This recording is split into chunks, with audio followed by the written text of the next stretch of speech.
اختیار نہیں کروں گا، استجب لکم میں جواب دوں گا۔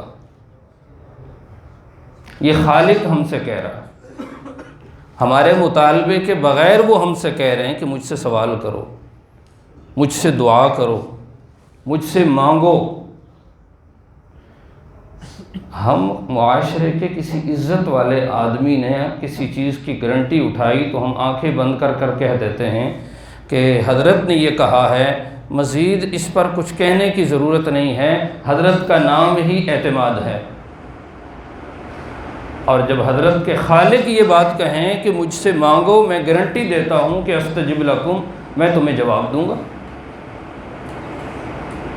اور پھر اللہ تعالیٰ نے آگے جو بات ارشاد فرمائی ہے اس سے اندازہ کریں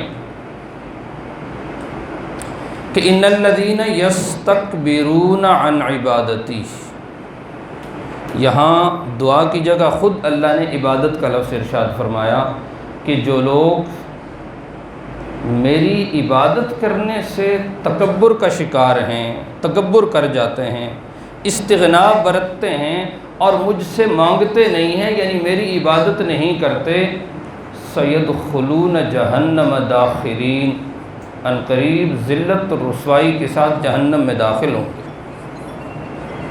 سادہ مفہوم کیا ہے کہ جو لوگ خالق کائنات سے دعا نہیں کرتے، دعا کے نہ کرنے کی وجہ سے اللہ کہتے ہیں کہ یہ جہنم میں چلے جائیں گے۔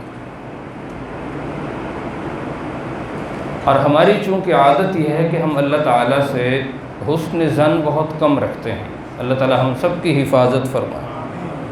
فتنے کا زمانہ ہے، فتنے کا دور ہے، جتنا آنکھیں کھلتی ہیں تو انسان کی نگاہیں اور انسان کا دل اور دماغ اور ہاتھ موبائل کی طرف لپکتا ہے، اتنا ہی وہ انسان فتنوں کے قریب ہے۔ ہم نے جو دین سیکھنا ہے وہ نیٹ سے سیکھ رہے ہیں، جو دین سیکھنا ہے وہ موبائل سے سیکھ رہے ہیں، جو سوال اور اس کا جواب سیکھنا ہے وہ موبائل سے کر رہے ہیں۔ تو کبھی دجل سے بھی، کبھی دجال کے اعلیٰ کاروں سے بھی، کبھی دجال کے ذرائع سے بھی ہدایت مل سکتی ہے۔ اسلام اور قرآن جس کے متعلق کبھی یہاں بات ہو رہی تھی، یہ کتابی شکل میں جو آج ہمارے پاس موجود ہے اس لیے محفوظ نہیں ہے، بلکہ محفوظ اس لیے ہے کہ یہ آج تک سینہ بسینہ چلا رہا ہے۔ حضرت شاہ ولی اللہ محدث دہلوی رحمہ اللہ نے لکھا ہے کہ قرآن کی حفاظت کی اصل جگہ وہ خالق کائنات کا سینہ ہے، یہ وہاں سے نکلا ہے، پھر جبریل کے سینے میں آیا ہے، پھر رسول اللہ صلی اللہ علیہ وسلم کے سینے میں آیا ہے، اور پھر صحابہ کے سینے سے ہوتے ہوئے میرے اور آپ کے سینے میں آیا ہے۔ تو یہ دین اس وقت تک فائدہ دیتا ہے، یہ علم اس وقت فائدہ دیتا ہے جب آپ اس کو اوراق سے اور ذرائع سے نہیں بلکہ سینے سے سیکھیں گے۔ تو اس لیے آپ سب دوستوں سے دست بستہ گزارش ہے، موبائل کو جائز طریقے سے ضرور استعمال کریں، لیکن مسائل جب پوچھنے کی بات آئے تو کسی ایک عالم کو جس پر آپ کو اعتماد ہو، جس کے پیچھے آپ کا آنا جانا زیادہ ہے، جن سے آپ کی ملاقات زیادہ رہتی ہے، آپ مسائل ہمیشہ اپنے علماء سے پوچھا کریں۔ اور اس میں اس بات کا بھی بے شک خیال رکھیں کہ اگر کوئی آدمی حنفی ہے تو اسے چاہیے کہ وہ اپنے حنفی عالم سے مسئلہ پوچھ لے، اسے قطعاً اس بات کی اجازت نہیں ہونی چاہیے کہ وہ دوسرے مسلک کے عالم سے مسئلہ پوچھیں، کیونکہ ہر عالم اس بات کا پابند ہے کہ جو اس کے نزدیک قرآن اور سنت کے جو دلائل ہیں وہ آپ کو جواب ان کے ذریعے دے گا۔ تو آپ پریشان ہو جائیں گے، پھر کہیں گے کہ مولوی تو کچھ کہتے ہیں، یہ کچھ کہہ رہا ہے، وہ کچھ کہہ رہا ہے۔ نہیں، اہل حق کے جتنے بھی طبقات ہیں، وہ حنفی ہوں، شافعی ہوں، حنبلی ہوں، مالکی ہوں، سلفی ہوں، یہ سب اہل حق کے گروہ ہیں، یہ سب اہل و سنت ہیں، یہ سب جنت میں جانے والے ہیں، یہ سب اس حدیث کے مصداق ہیں جس میں رسالت مآب صلی اللہ علیہ وسلم نے ارشاد فرمایا کہ سب گروہ جہنم میں جائیں گے سوائے ایک کے، ما انا علیہ واصحابی، یہ سب اس کا مصداق ہے۔ ان سب کے اختلافات اصولی اختلاف نہیں ہیں، اولا عدم اولا، چھوٹے چھوٹے اختلافات، توحید پہ کوئی اختلاف نہیں ہے، وقوع قیامت پہ کوئی اختلاف نہیں ہے، قرآن کی حقانیت پر ان کا کوئی اختلاف نہیں۔ ہم تو اس چیز کو لے کے بھاگ پڑتے ہیں نا کہ بھئی رفع یدین پر یہ کچھ کہتے ہیں، وہ کچھ کہتے ہیں۔ اللہ کے بندو، صحابہ اکرام میں رفع یدین پر اختلاف رہا ہے، دنیا نیچے سے اوپر چلی جائے، آسمان پھٹ جائے، جن مسائل میں صحابہ کی دو آرا رہی ہیں، امت کبھی بھی ان مسائل میں ایک پیج پر اکٹھی نہیں ہو سکتی۔ یہ اللہ کی حکمت ہے، اور صحابہ اس پر خوش تھے کہ اگر ہمیں دین پہ عمل کرنے کے لیے 2 سے 3 آپشن ملتے ہیں، صحابہ تو خوش ہوتے تھے، ہم کیوں پریشان ہو جاتے؟ تو بہرحال جو میں عرض کر رہا تھا کہ دین علماء سے سیکھنا ہے، اپنے معتمد عالم دین سے سیکھنا ہے، جس کے پیچھے آپ نمازیں پڑھتے ہیں، مسئلہ ہمیشہ اس سے پوچھیں۔ ایک غلطی ہم کیا کرتے ہیں، مثلا میں یہاں آیا ہوں تو کوئی ساتھی میرے پاس آئے بیان سننے کے بعد اور کہے کہ حضرت یہ مسئلہ ایک آپ سے پوچھنا ہے، یہ غلط بات ہے۔ مہمان سے کبھی مسئلہ نہ پوچھیں۔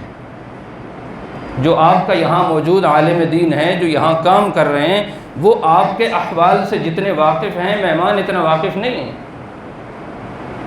تو اس لیے کبھی کسی دوسرے اور باہر سے آئے ہوئے مہمان، گو کہ وہ بڑے درجے کے عالم کیوں نہ ہو، مسئلہ جب بھی پوچھنا ہو، نہ نیٹ سے پوچھیں، نہ مہمان عالم سے پوچھیں، اپنے مسلح کے امام اور اپنے علاقے کے امام سے پوچھیں۔ اس میں آپ کا فائدہ ہوگا، آپ کو ٹینشن نہیں ہوگی۔ تو اس لیے میں عرض یہ کر رہا تھا کہ اللہ تعالیٰ نے دعا مانگنے کا کہا ہے، نہ مانگنے پر جہنم کی وعید سنائی ہے۔ اور ہم چونکہ حسن ظن میں بڑے کمزور ہیں، کچھ عرصہ دعا کی تو اللہ سے ہم نالاں ہو جاتے ہیں کہ ہماری تو دعائیں اللہ سنتا ہی نہیں، ہماری دعائیں اللہ تعالیٰ قبول کرتا ہی نہیں۔ اس طرح کے جملے اگر کوئی انسان اپنی زبان پر بار بار لاتا ہے، علماء بیٹھے ہیں کہ اگر وہ اللہ سے مایوس ہو چکا ہے تو یہ وہ کفر کر رہا ہے، اس کو اپنے ایمان کی تجدید کر لینی چاہیے۔ اللہ سے مایوسی، یہ کیسے ہو سکتا ہے کہ خالق کائنات کے لیے آپ کی کوئی ضرورت پوری کرنا مشکل ہو جائے؟ تو مایوسی بہت بڑا گناہ ہے۔ خرابیاں ہماری اپنی ہوتی ہیں۔ مفتی رشید احمد صاحب لدھیانوی رحمۃ اللہ علیہ کا نام آپ میں سے جن حضرات نے سنا ہے، علماء کرام جانتے ہیں ان کو۔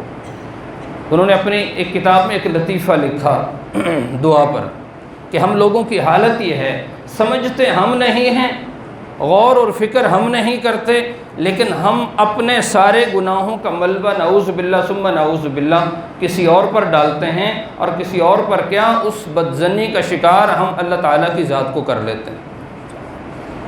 فرماتے ہیں کہ ایک آدمی سفر پہ جا رہا تھا، اور سفر پہ جاتے ہوئے وہ چلتے چلتے تھک گیا، تو اللہ سے دعا کی، کہا یا اللہ تھک گیا ہوں، تو دیکھ رہا ہے کہ پاؤں کا کیا حال ہے، پینے کو پانی نہیں مل رہا، صحرا ہے کہ ختم نہیں ہو رہا، تو یا اللہ کوئی سواری دے دینا، تیرے لیے کیا مشکل ہے۔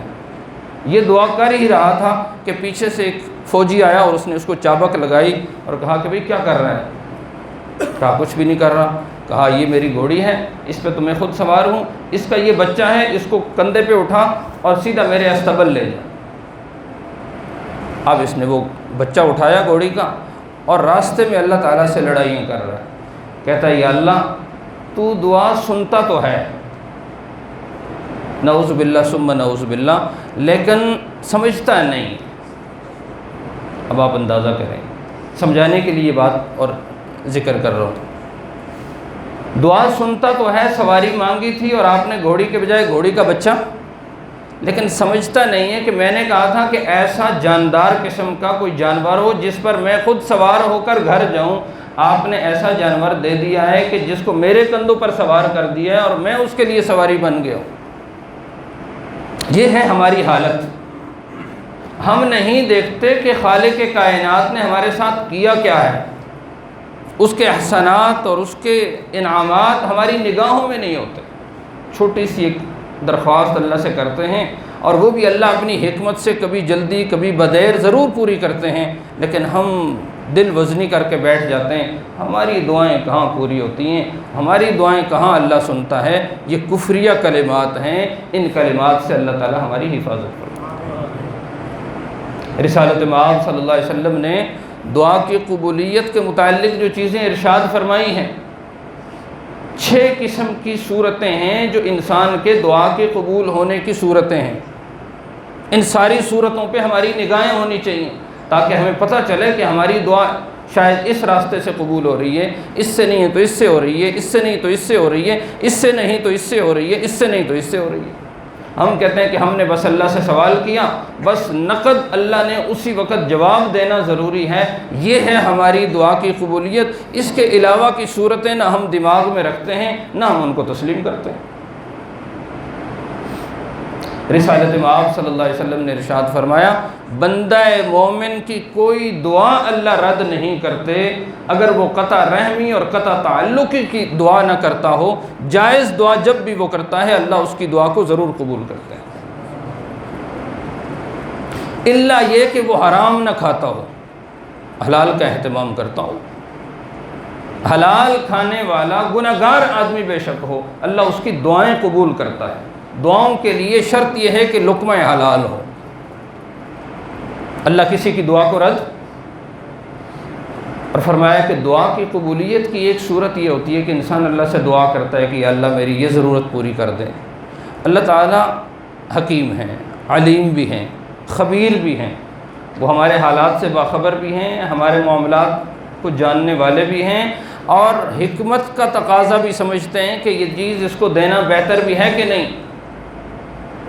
تو کبھی کبھار ایسا ہوتا ہے کہ انسان اللہ سے ایک چیز مانگتا ہے، اللہ تعالیٰ وہ چیز نہیں دیتے، اس سے بہتر دے دیتے، اس سے۔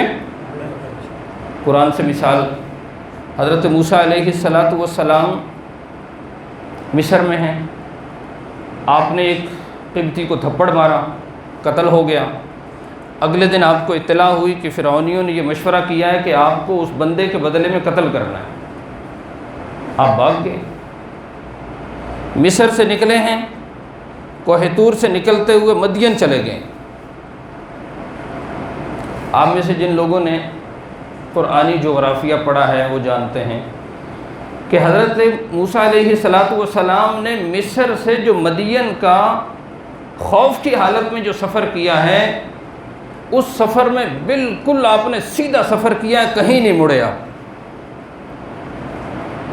حالانکہ راستے وہاں کے ایسے نہیں تھے، اور جب اسی مدین سے آپ جب واپس آئیں تو واپسی کا اگر آپ سفر دیکھیں گے تو مدین سے آئے ہیں بحر کلزم، پھر دریا کی سائڈ پہ چلتے چلتے چلتے اوپر سے پھر نیچے دریا کی سائڈ پر، پھر یہاں سے کوہ طور کے سر سے ہوتے ہوئے پھر مصر جا کے پہنچے ہیں تاکہ راستے میں ہمیں پیاس نہ لگے۔ لیکن جاتے ہوئے حضرت موسیٰ علیہ السلام پر ایک جو ان کے ہاتھ سے ایک قتل ہو چکا تھا بندہ، اس کی وجہ سے اس خوف میں تھے کہ کہیں میری گرفتاری نہ ہو جائے۔ آپ ایسے سیدھے نکلے ہیں، نہیں پتہ کہ میں کہاں جا رہا ہوں۔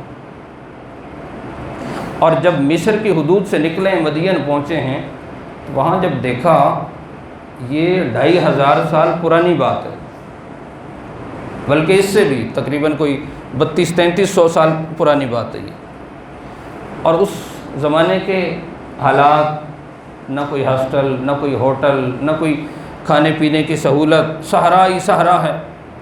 جب وہاں پہنچے تو حالات دیکھے، نہ کوئی پوچھتا ہے کہ بھائی تم کون ہو، لوگ آ رہے ہیں اپنے جانوروں کو پانی پلا رہے ہیں، جا رہے ہیں، آ رہے ہیں، جا رہے ہیں، آ رہے ہیں، جا رہے ہیں۔ سارا دن یہ منظر دیکھتے رہے، اور آخر میں دیکھا کہ 2 بچیاں ہیں اور وہ اپنے جانوروں کو پانی پلانے کے لیے آئی ہیں، اور مٹی کے اندر جو تھوڑا بہت پانی ہے ان پانی پلایا اور اپنے جانوروں کو لے کے جانے لگی۔ تو حضرت موسیٰ علیہ السلام نے ان سے کچھ گفتگو کی، تو انہوں نے کہا کہ ہم چونکہ بچیاں ہیں، ہمارا کوئی بھائی نہیں ہے، تو ہم اس وجہ سے یہ جو کنویں کا پانی ہے نکالنے کی قوت نہیں رکھتی، تو جو لوگ دن سارا پانی پلاتے ہیں تو ان کے منہ سے جو تھوڑا بہت گرتا ہے تو ہم بچا ہوا پانی اپنے جانوروں کو پلا دیتے ہیں۔ تو حضرت موسیٰ نے ایک ہاتھ سے وہ پاٹ اٹھایا اور ان بچیوں کے سارے جانوروں کو پانی پلایا، اور ایک نگاہ اور نظر بھی اٹھا کر ان بچیوں کو نہیں دیکھا۔ بچیاں گھر گئیں اور اپنے والد سے کہا کہ آج ہم نے ایسا ویسا منظر دیکھا ہے، اور شکل سے وہ کوئی مسافر لگ رہا تھا، وہ کوئی مدین کا یہاں کا آدمی نہیں تھا۔ بلا لیا حضرت نے، بلانے کے بعد سارے معاملات طے ہوئے، لیکن ان سے پہلے ہوا کیا، سارا دن دیکھتے رہے، تو اللہ سے کہنے لگے، رب انی لما انزلت الی من خیر فقیر، وطن سے نکل آیا ہوں، کوئی جانتا بھی نہیں ہے، نہ میرے ساتھ کوئی بات کر رہا ہے، کھانے پینے کو بھی کچھ نہیں ہے، رہنے کو گھر نہیں ہے، کہیں رہائش نہیں ہے۔ آپ اندازہ کریں نا، ابھی آپ کسی ایسے علاقے میں چلے جائیں قریب میں کوئی آبادی نہ ہو، کھانے کو کچھ نہ ہو، پینے کو کچھ نہ ہو، انسان کس حال میں ہوتا ہے۔ یہاں سے لوگ سعودی عرب جاتے ہیں، دبئی جاتے ہیں، وہاں حالانکہ انسان موجود ہوتے ہیں، رشتہ دار نہ ہو تو کوئی نہ کوئی تو موجود ہوتا ہے، لوگ وہاں پریشان ہوتے ہیں۔ خاص کر ہمارے جو پشتون اور ہمارے جو مانسرا کے لوگ ہیں، وہ وہاں بیٹھ کے کمرے میں اکیلے روتے رہتے ہیں۔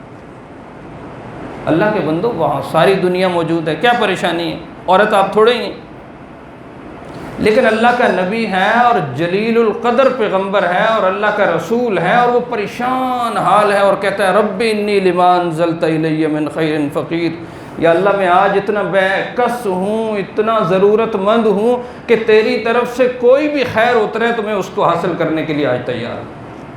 یعنی ایک لقمہ بھی اگر کھانے کا ملتا ہے تو میں آج اس کے لیے بھی ضرورت مند اور فقیر ہوں۔ حضرت نے تو صرف کھانا مانگا نا،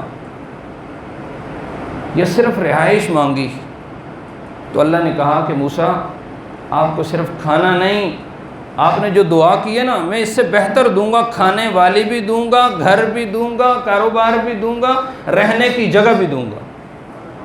چند لمحے بعد دعا قبول ہوئی، حضرت شعیب جیسا سسر نصیب فرمایا، بیٹی کا رشتہ دے دیا، 10 سال کی رہائش دے دی، اور نوابوں کی طرح حضرت موسیٰ وہاں رہے، نہ کوئی ٹینشن، نہ کوئی پریشانی۔ اور ہم ہوتے تو ایک دعا کرتے اور دعا کی قبولیت میں تھوڑی سی تاخیر ہو جاتی تو چل پڑتے کہ ہماری تو اللہ سنتا ہی۔ تو یہ باتیں غلط ہیں کہ نہیں ہیں؟ کہیں اور نہ جائیں، آپ اس مسجد کی بات کریں۔ قاری نذیر صاحب کا بھی ذکر ہو رہا تھا، اللہ سے شہادت، جہاد میں بندہ کیوں جاتا ہے؟ اس لیے کہ زیادہ سی لڑائی کروں، زیادہ سے کافروں کو ماروں۔ ہر شخص جہاد میں اس نیت سے جاتا ہے کہ جہاد اللہ کا فرض ہے، یہ فتح اور شکست یہ اللہ کے اختیار میں ہے، میں اس لیے جاتا ہوں کہ میرا خون اللہ کے راستے میں کام آ جائے اور میں شہید ہو جاؤں۔ شہادت ڈھونڈنے کے لیے تورا بورا اور نہ جانے کہاں کہاں گھومتے رہے کہ یا اللہ شہادت، یا اللہ شہادت، یا اللہ شہادت۔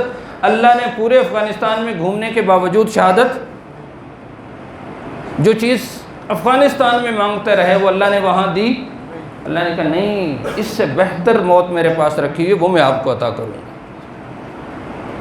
زبردستی وہاں سے پکڑ کر لایا۔ حضرت کو کتنی ان کی وجہ سے ٹینشن ہوئی، کہاں کہاں گھومتے رہے، یہاں پکڑ کے لاتے، پھر بھاگتے وہ نکل جاتا۔ چونکہ وہ جنت کا پنچھیا تھا نا، پرندہ تھا، وہ قابو نہیں آ رہا تھا۔ شادی کروائی کہ شاید قابو آئے گا، تو شادی کے بعد بھی بڑی مشکل سے وہی جذبہ، وہی حریت، وہی سارے ارادے اور وہی سب کچھ چلتا رہا۔ اور پھر اللہ تعالیٰ نے ان کی دعا کیسے قبول کی، شہادت کا رتبہ بھی نصیب فرمایا، ناگہانی اچانک موت، بغیر کسی تکلیف کے، ایک لمحے کی کوئی تکلیف نہیں ہوئی۔ جس ترتیب سے ان کی روح نکلی ہے، یہ ایک شہید کی روح ہوتی ہے جو اس ترتیب سے نکلتی ہے۔ تو اللہ تعالیٰ نے جو انہوں نے شہادت مانگی تھی اور پہاڑوں پہ چڑھ چڑھ کے مانگی تھی کہ یا اللہ شہادت، یا اللہ شہادت، کتنے ساتھی ان کے سامنے شہید ہو گئے، اور اللہ تعالیٰ نے افغانستان کے پہاڑوں میں اس کو موت نہیں دی، اور یہاں 3000 آدمیوں کے سامنے، اللہ کے سامنے ہاتھ پھیلاتے ہوئے کہ یا اللہ سب کی مغفرت فرما دے، ساتھ ہی روح نکل گئی۔ آپ کیا کہتے ہیں کہ جو چیز وہ مانگتے رہے اللہ نے وہ نہیں نصیب فرمائی بلکہ اس سے بہتر نصیب فرمائی۔ اور ہم بھی یہی دعا کریں کہ اللہ جو ہم مانگتے ہیں ہم نہیں جانتے کہ وہ ہمارے لیے کتنی خیر ہے، تو ہمارے مانگنے سے بھی ہمیں بہتر نصیب فرما۔ انسان کو کوئی پتہ نہیں ہوتا۔ بخاری شریف کی ایک روایت ہے، امام بخاری رحمہ اللہ نے سورہ آل عمران کی آیت وَيُكَلِّمُ النَّاسَ فِي الْمَهْدِ وَكَهْلًا، اس کے ضمن میں ایک روایت لے کے آئے ہیں، اور کوئی 8-10 مقامات پر انہوں نے یہ روایت بار بار ذکر کی ہے۔ رسالت مآب صلی اللہ علیہ وسلم نے فرمایا کہ 3 بچے ایسے ہیں کہ جو ماں کی گود میں جنہوں نے گفتگو کی ہے۔ پھر آپ نے ایک ایک کا ذکر کیا، اس میں ایک بچے کا ذکر کیا کہ ایک ان میں سے تو حضرت عیسیٰ ہیں علیہ السلام، دوسرا فرمایا کہ وہ بچہ ہے کہ جو ماں کی گود میں دودھ پی رہا تھا، اور ماں نے دیکھا کہ سامنے سے ایک نوجوان آ رہا ہے، خوبصورت قسم کی اس کی سواری ہے، بڑا زبردست قسم کا اس نے لباس پہنا ہوا ہے، کستوری سے اس کا جسم مہک رہا ہے، خوبصورت قسم کا نوجوان ہے، اور ایسا لگ رہا ہے کہ اللہ نے ساری نعمتیں اس شخص کو دے رکھی ہیں، خوبصورتی بھی اس کے پاس ہے، طاقت بھی اس کے پاس ہے، دولت بھی اس کے پاس ہے، خاندانی وجاہت بھی اس کے چہرے سے چمک رہی تھی۔ تو ماں نے کہا اللہم اجعل ابنی مثلہ، یا اللہ میرے بیٹے کو بھی اس جیسا نوجوان بنانا۔ حضرت انس فرماتے ہیں کہ رسول اللہ صلی اللہ علیہ وسلم نے اپنی انگلی اس طرح اپنے منہ میں دے کر کہا کہ وہ بچہ اپنی ماں کا اس طرح دودھ پی رہا تھا، اور بچے نے ماں کا دودھ چھوڑ دیا اور کہا کہ یا اللہ اللہم لا تجعلنی مثلہ، اللہ مجھے اس نوجوان کی طرح نہ بنانا۔ ماں حیران ہو گئی کہ بچہ ابھی 1-2 مہینے کا ہے، میں نے اللہ سے دعا کی کہ یا اللہ اس نوجوان کی طرح میرے بچے کو بناؤ جس کو میں دیکھ کر اتنا خوش ہو گئی، اور بچے نے دودھ چھوڑا اور کہا کہ یا اللہ مجھے اس نوجوان جیسا نہیں بنانا۔ بچے نے پھر دودھ پینا شروع کر دیا۔ کچھ دیر کے بعد دیکھا اس خاتون نے کہ لوگ ہیں اور شور شرابہ ہے اور آوازیں کس رہے ہیں، اور کچھ دیر کے بعد دیکھا کہ ایک سیاہ عورت ہے، کالی شکل ہے اس کی، اور اس کے لباس سے پتہ چل رہا ہے کہ بیچاری خستہ حال ہے، اس کی کنڈیشن سے پتہ چل رہا ہے کہ غربت کے سارے دروازے اس کے لیے کھلے ہوئے ہیں، اور لوگ اس کو کوس رہے ہیں، مار رہے ہیں، کوئی کہہ رہے ہیں کہ بدکارہ ہے، فلاں ہے، چوری ہے، چور ہے، وغیرہ وغیرہ۔ تو اس خاتون نے اس عورت کو دیکھا تو اس کا دل بڑا نرم ہوا اس پہ، تو کہنے لگی کہ یا اللہ میرے بچے کو اس طرح نہ بنانا، اللہم لا تجعل ابنی مثلہا، یا اللہ میرے بیٹے کو اس خاتون کی طرح نہ بنانا جو اتنی ذلت اور رسوائی کے ساتھ اور لوگوں کی باتیں اور لوگوں کی آوازیں اور زنا جیسی تہمت اور چوری جیسی تہمت اس پہ لگی جا رہی ہے۔ رسالت مآب صلی اللہ علیہ وسلم فرماتے ہیں، حضرت انس کہتے ہیں کہ پھر آپ نے اپنی انگلی اپنے ہونٹوں میں دی اور کہا کہ اس بچے نے پھر اپنی ماں کا دودھ پیتے ہوئے دودھ چھوڑ دیا، اور کہا کہ اللہم اجعلنی مثلہا، یا اللہ اس عورت کی طرح مجھے ضرور بنانا۔ اب آپ اندازہ کریں، انسان مادہ پرست ہے، اس کی نگاہیں اور اس کی آنکھیں کسی شکل کو دیکھ کر متاثر ہوتی ہیں، بصیرت تو پیچھے چھپی ہوتی ہے، اس کو تو نہیں پتہ کہ اندر کی دنیا کیسی ہے۔ بظاہر اس کی ماں نے خوبصورتی کو دیکھا تو کہا یا اللہ میرا بیٹا ایسا بن جائے، اور دوسری عورت کو دیکھا کہ وہ ذلت اور رسوائی میں جا رہی ہے تو اس نے کہا کہ یا اللہ اس طرح کی ذلت اور رسوائی اللہ میرے بیٹے کو نہ دے، اور بیٹے نے کہا کہ یا اللہ مجھے اس نوجوان کی طرح تو نہ بنانا لیکن اس عورت کی طرح مجھے ضرور بنا دینا۔ بس عورت نے کہا کہ میرے بچے نے اس 1-2 مہینے کی عمر میں جب بچے بولتے نہیں ہیں اور یہ گفتگو کر رہا ہے، تو ماں نے کہا کہ بیٹا وہ جو نوجوان تھا جس کے بارے میں نے کہا کہ یا اللہ میرے بیٹے کو اس طرح بناؤ، تم نے کیسے کہا کہ یا اللہ مجھے اس طرح نہ بنانا؟ تو بیٹا بولا ماں کی گود میں، ابھی گفتگو کی عمر، بولنے کی عمر۔ بیٹے نے کہا کہ ماں یہ جو نوجوان تھا جسے دیکھ کر آپ متاثر ہوئیں یہ ظالم اور جابر ہے، ابھی کسی کو قتل کر کے آ رہا ہے، تو میں نے اللہ سے کہا کہ یا اللہ مظلوم بھلے بن جاؤں لیکن ظالم مجھے نہیں بنانا، اور کہا کہ اس عورت جیسا آپ نے بننے کی کیوں دعا کی؟ تو وہ بچہ بولا کہ ماں جی یہ جو عورت ہے نا یہ شیشے کی طرح پاکیزہ ہے، اس کے جسم اور اس کی غربت اور اس کی موجودہ جو نظر آنے والی ذلت ہے اس کو مت دیکھیں، اللہ کے ہاں انتہائی پاکیزہ عورت ہے، لیکن غربت ہے، غربت کی وجہ سے کسی کی نگاہ اس پر نہیں جچتی، جس کی وجہ سے لوگ اس پر جو چاہتے ہیں الزام لگا دیتے ہیں، جس کا بس چلتا ہے اس کو زانیہ کہہ رہا ہے، جس کا بس چلتا ہے اس کو چور کہہ رہا ہے، جبکہ اللہ کے ہاں اس جیسی عورت اس وقت دھرتی پہ کوئی موجود نہیں ہے۔ تو اس لیے میں اور آپ جب اللہ سے مانگیں نا تو یہ ضد نہ کریں کہ یا اللہ جو چیز ہمیں چاہیے نا، جو ہم نے جس چیز کا نام لیا ہے، جو چیز جس کا سوال کیا ہے نا، یا اللہ وہی چاہیے ہے، یہ ضد اللہ سے نہیں بنتی ہماری۔ اللہ سے اس طرح کی دعا کرنی چاہیے کہ یا اللہ جو تیری نظر میں خیر ہے وہ مجھے نصیب فرما دے، جو تیرے ہاں شر ہے مجھے اس سے محفوظ فرما دے۔ تو کبھی کبھار ایسا ہوتا ہے کہ انسان اللہ سے مانگتا ہے اور اللہ تعالیٰ انسان کی کیفیت کو دیکھ کر اس کو وہ چیز نصیب فرماتا ہے کہ جو اللہ کی نگاہ میں بہتر ہوتی ہے، انسان کی نظر وہاں تک نہیں جاتی، اور اللہ کے ہاں شکل اور صورت اور ظاہری وجاہت اور طاقت اور پیسہ اور دولت یہ کچھ بھی نہیں ہے۔ الدنیا اجیفۃ و طالبھا کلاب، دنیا تو ایک مردار ہے، اور مردار کی طلب میں تو صرف کوے اور کتے بھاگتے ہیں۔ انسان کا یہ معیار اور مقام نہیں ہے کہ وہ کسی گندگی اور ناپاک اور مردار چیز کو دیکھے اور اس کی رالیں ٹپکنا شروع ہو جائیں کہ یا اللہ یہ دولت مجھے دے دیں، یہ چیز مجھے عطا کر دیں۔ نہیں، ایسا نہیں ہونا چاہیے۔ رسالت مآب صلی اللہ علیہ وسلم نے صحابہ اکرام کے بیچ میں جا رہے تھے تو کہا کہ یہ جو احد کا پہاڑ ہے اس کو اگر اللہ سونا بنا دیں تو اللہ کی قسم 3 دن کے اندر اندر اس پورے سونے کو میں لوگوں میں تقسیم کر دوں، سوائے اتنے حصے کے کہ جتنا میں نے کسی کا قرض دینا ہو۔ یہی بات صحابہ اکرام کو سکھائی۔ تو کبھی کبھار دعا کی قبولیت کی پہلی صورت کیا ہے کہ جب انسان اللہ سے مانگتا ہے تو اللہ تعالیٰ وہ چیز نہیں دیتے بلکہ اس سے بہتر دیتے۔ یہ سبق، میری گفتگو کا طریقہ صرف ایک کلاس کی حد تک اور ایک سبق کی طور پہ ہوتا ہے، اپنا سبق بھی یاد کرنا ہوتا ہے اور دوستوں کو بھی یاد۔ تو دعا کی قبولیت کی پہلی صورت کون سی ہے کہ اللہ سے جو مانگا اللہ نے اس سے بہتر دینا۔ دوسری صورت یہ ہے کہ انسان اللہ سے مانگتا ہے، جو چیز اللہ نے مانگی وہی دے دی، جو چیز اللہ نے مانگی وہی دے دی۔ حضرت ابراہیم علیہ السلام نے کہا رب ہب لی من الصالحین، یا اللہ ایک نیک صالح بیٹا نصیب فرما دے۔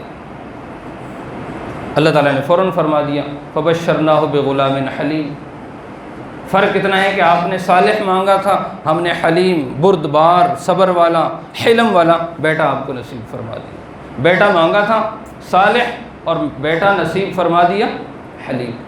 تو جو چیز مانگی تھی بیٹا مانگا تھا نصیب ہو گیا۔ رسالت مآب صلی اللہ علیہ وسلم جمعے کا خطبہ ارشاد فرما رہے ہیں۔ ایک بدوی آدمی، دیہاتی آدمی آیا اور اس نے آتے ہی دروازے پہ داخل ہوا اور یہ نہیں دیکھا کہ رسالت مآب صلی اللہ علیہ وسلم اس وقت خطبہ دے رہے ہیں۔ آپ جب بیٹھ جائیں، نماز پڑھ لیں، پھر میں آپ کے پاس جاؤں، آپ سے درخواست کروں کہ یا اللہ یہ دعا، یا رسول اللہ یہ دعا کریں۔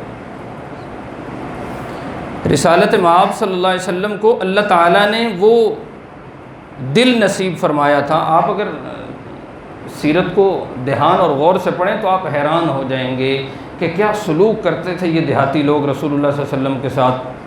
ایک دفعہ ایسا ہوا کہ مسجد میں نماز کھڑی ہو گئی ہے، اقامت بھی ہو گئی ہے۔ ایک دیہاتی آیا اور بھاگتا ہوا پہلی صف میں آیا، اور اقامت کے بعد رسالت مآب صلی اللہ علیہ وسلم کی عادت تھی صفیں ٹھیک کرتے تھے اور پھر اس کے بعد اللہ اکبر کہتے تھے۔ تو وہ آیا اور اس نے آ کر فوراً رسالت مآب صلی اللہ علیہ وسلم کو پکڑ لیا اور کہا یا رسول اللہ ابھی نماز نہیں شروع کرنی، آپ بھول جائیں گے نماز کے بعد، میری یہ ضرورت پہلے آپ پوری کریں، نماز بعد میں پڑھیں۔ ہمارے ہاں اگر ہمارے ساتھ کوئی ایسا سلوک کرے تو اس بیچارے کا تو ہم داخلہ بند کر دیں مسجد میں۔ رسالت مآب صلی اللہ علیہ وسلم نے اقامت کے باوجود نمازیوں کو وہیں کھڑا رہنے دیا اور اس دیہاتی کا ہاتھ پکڑا اور مسجد سے نکل گئے، جا کر اس کی ضرورت پوری کی اور پوری کرنے کے بعد آئے اور پھر کہا اللہ اکبر۔ حدیث کا مشہور واقعہ ہے، آپ کہیں سفر میں جا رہے تھے، حضرت ابو ہریرہ تو نہیں تھے، حضرت انس تھے یا کوئی دوسرے صحابی تھے، حضرت بلال غالباً۔ تو آپ سیدھے جا رہے ہیں، پیچھے سے ایک دیہاتی آیا اور آپ کو اندازہ ہی نہیں ہوا اس کے آنے کا۔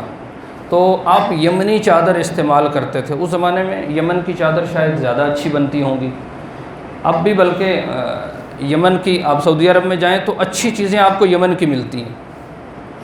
تو رسول اللہ صلی اللہ علیہ وسلم چادر لیا کرتے تھے، تو وہ پیچھے سے آیا اور اس نے آ کر رسول اللہ علیہ وسلم کی عادت مبارک تھی کہ آپ تیز چلتے تھے، ہماری طرح پاؤں گھسیٹتے ہوئے نہیں چلتے تھے۔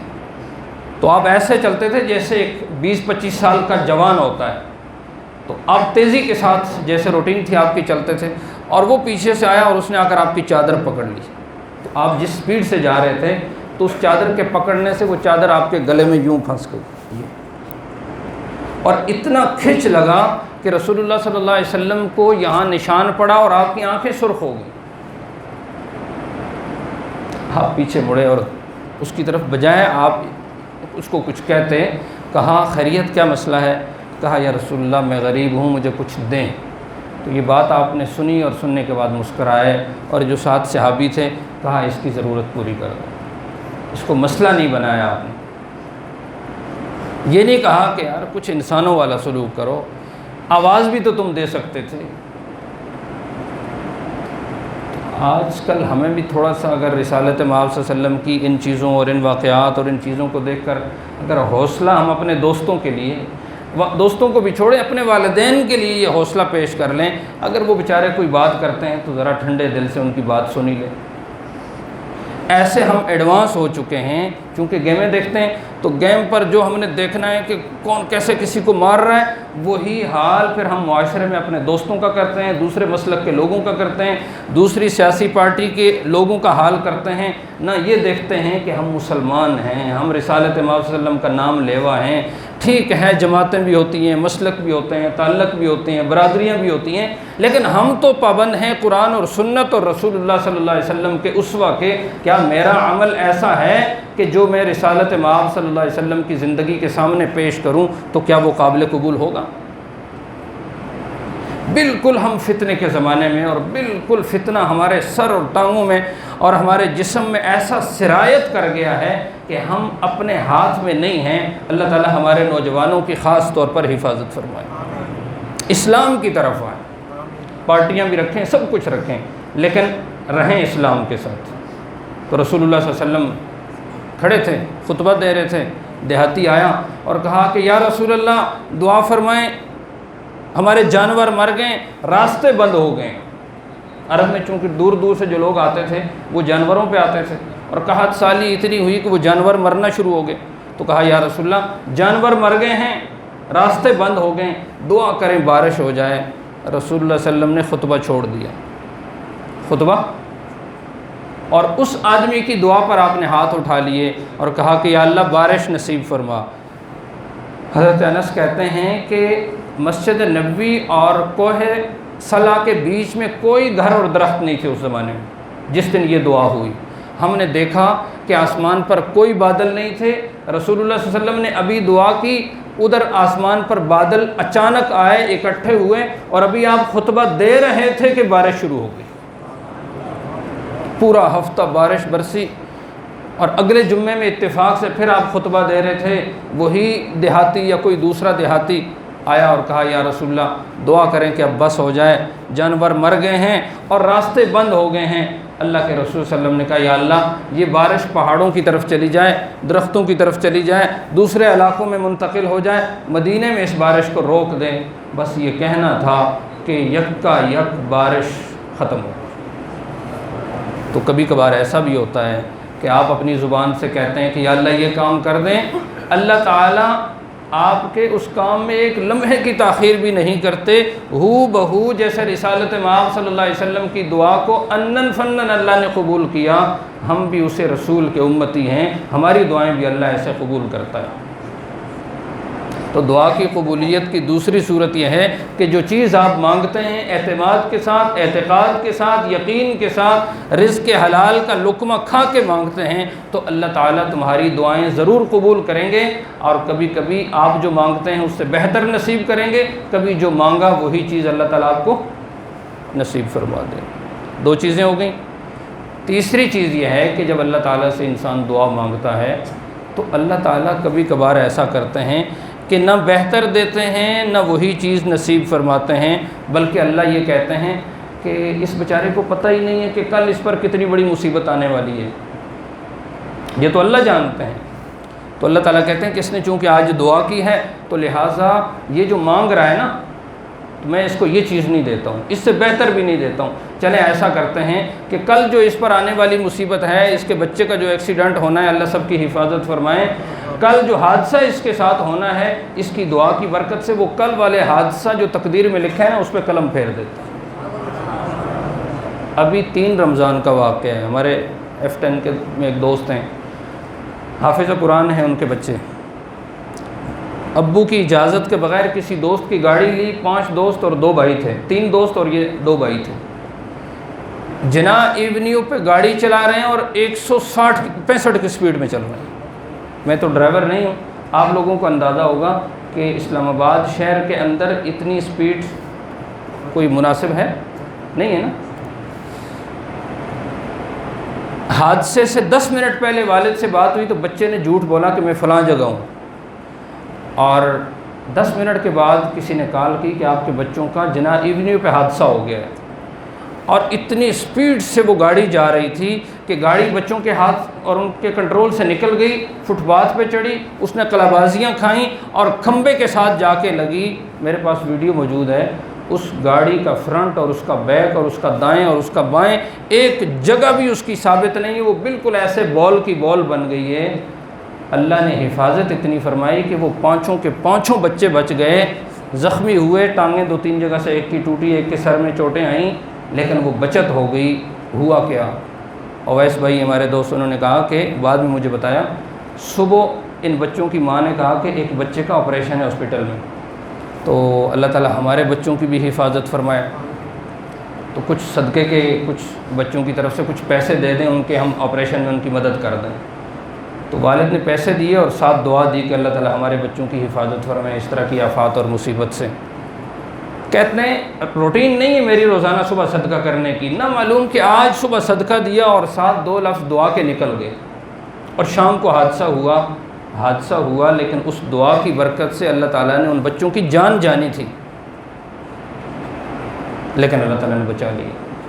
تو دعائیں کبھی کبھار آپ کی اولاد، آپ کی نسلوں اور آپ کی جان اور آپ کے ایمان کی محافظ بنی ہوئی کھڑی ہوتی ہیں۔ آپ اللہ سے گاڑی مانگ رہے ہوتے ہیں، اللہ تعالیٰ اس کے بدلے میں آپ کے ایمان کی حفاظت کر رہا ہوتا ہے۔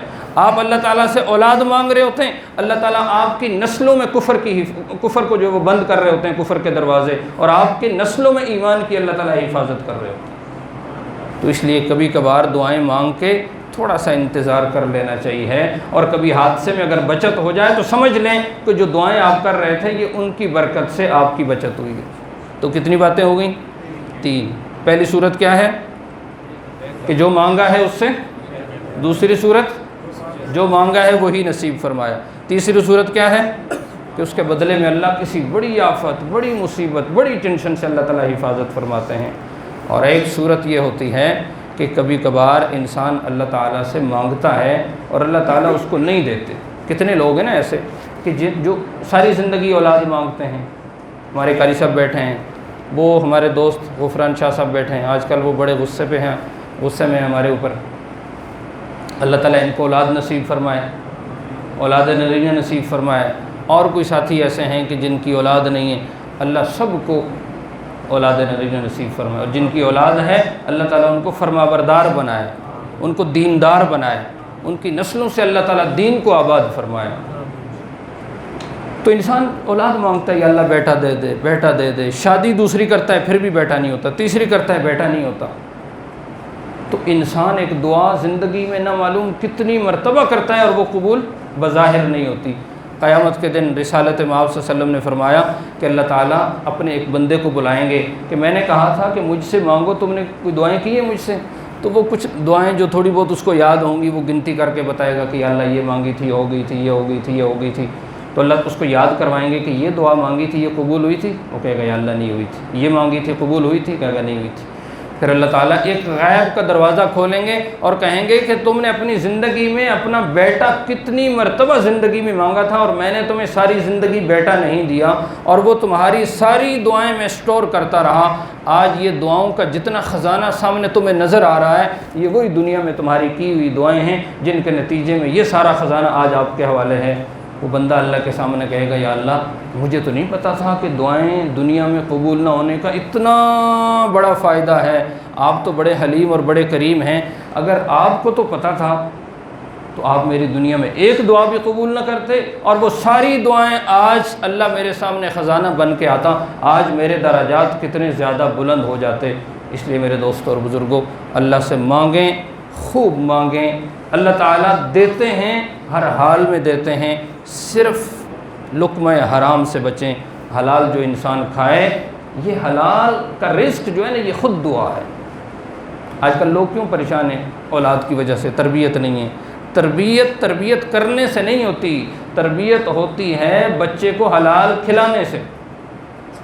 تو اللہ تعالیٰ ہمیں اپنی اولاد کو، اپنی نسلوں کو حلال کھلانے کی توفیق نصیب فرمائے۔ اور یہ ہفتہ مانگنے کا ہے، آخری 3 4 5 7 دن رہ گئے ہیں، اس کے علاوہ بھی اتنا مانگیں۔ رسالت مآب صلی اللہ علیہ وسلم کی زندگی کو دیکھیں، کتنا امت کو دعاؤں پہ لگا دیا کہ صبح اٹھنا ہے، وضو سے پہلے تم نے دعا پڑھنی ہے، الحمدللہ الذی احیانا بعد ما اماتنا والیہ النشور۔ گھر سے نکلنا ہے، وضو کے لیے نکلنا ہے، واش روم میں جاتے ہی دعا پڑھنی ہے، نکلتے دعا پڑھنی ہے، مسجد کے لیے جانے تو دعا پڑھنی ہے، مسجد سے نکل، آپ دیکھیں نا، آپ ایک فہرست بنا لیں، سینکڑوں دعائیں ہیں 24 گھنٹے میں جو پڑھنے کی ہیں۔ تو یہ کیا ہے؟ اللہ کے رسول صلی اللہ علیہ وسلم مجھے اور آپ کو ہر لمحے دعا کرنے والا بنا رہے ہیں۔ اللہ تعالیٰ جو کچھ کہا ہے، سب سے پہلے اخلاص اور للہیت مجھے خود نصیب فرمائیں، اور پھر جو کچھ آپ لوگوں نے سنا ہے اس پہ اللہ تعالیٰ ہم سب کو عمل کرنے کی توفیق نصیب فرمائیں۔ وآخر دعوانا ان الحمدللہ رب العالمین۔ آپ کا وقت میرے خیال سے زیادہ لے لیا ہے، بہت معذرت۔